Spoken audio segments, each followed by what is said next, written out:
آپ کے ایمان پر حملہ ہوا، آپ کی معیشت اور معاشرت سب پر حملہ ہوا، اور تعلیم سے ایسا انہوں نے حملہ کیا آپ تصور نہیں کر سکتے۔ شریعت مطہرہ میں 7 سال کے بچے کو نماز کا حکم ہے۔ کتنے؟ 7 سال۔ سوال پیدا ہوتا ہے کہ 7 سال تک بچے کو کیا کرنا ہے؟ مسلمانوں میں جو بچہ 7 سال کا ہوگا اس کو نماز کا نرمی سے حکم کرنا ہے، اور 10 سال کا ہو جائے تو تھوڑی بہت سختی کرنا ہے، لیکن یہ جو 7 سال ہے اس میں کیا کرنا ہے؟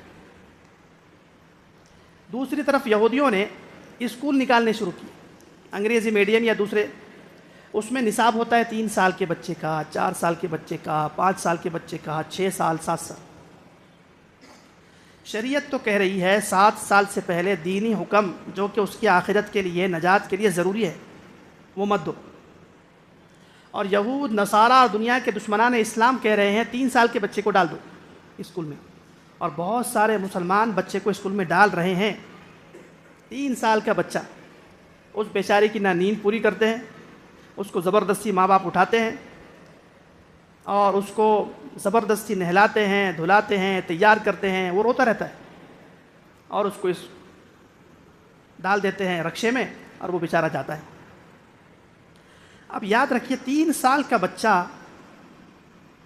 جو بیداری کی اس کی زندگی ہے 8 بجے سے تو 5 بجے تک، وہ کہاں گزر رہا ہے؟ اسکول میں۔ اس کے بعد آتا ہے، تھوڑا بہت کھیلتا ہے، بچہ ہے چھوٹا ہے، صبح جلدی اٹھا ہوا ہے تو رات جلدی سو جاتا ہے۔ اب یہ بچہ بیداری کا سارا زمانہ 10 سال 15 سال تک ماں باپ کی تربیت کے بغیر جی رہا ہے، اسکول کالج یہودیوں کے نصاب کے اندر جی رہا ہے، اس کا عقیدہ خراب ہو رہا ہے۔ اب چونکہ ماں باپ نے اس کی طرف توجہ ہی نہیں کی، اسکول والوں نے اس کو سنبھالا ہے 5-6 گھنٹے بیداری کے، تو ماں باپ کی ذہنیت، ماں باپ کی اہمیت، ان کی عظمت اس کے دل سے ختم۔ اسکول میں صرف اسکول تو نہیں ہے نا، چھوٹے بچوں کے لیے وہ مجامعت کی کلاسیں لیتے ہیں،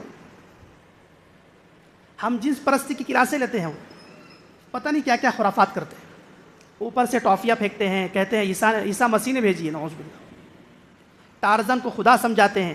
بچے کو کیا پتہ بیچارے، وہ 5 سال 6 سال 7 سال سنتا رہا۔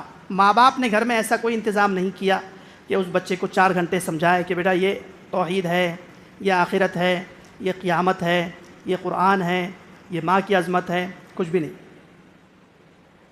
اب بتائیے یہ جو نسل 3 سال سے اسکول جا رہی ہے اور نصاب بھی یہودیوں کا پڑھ رہی ہے،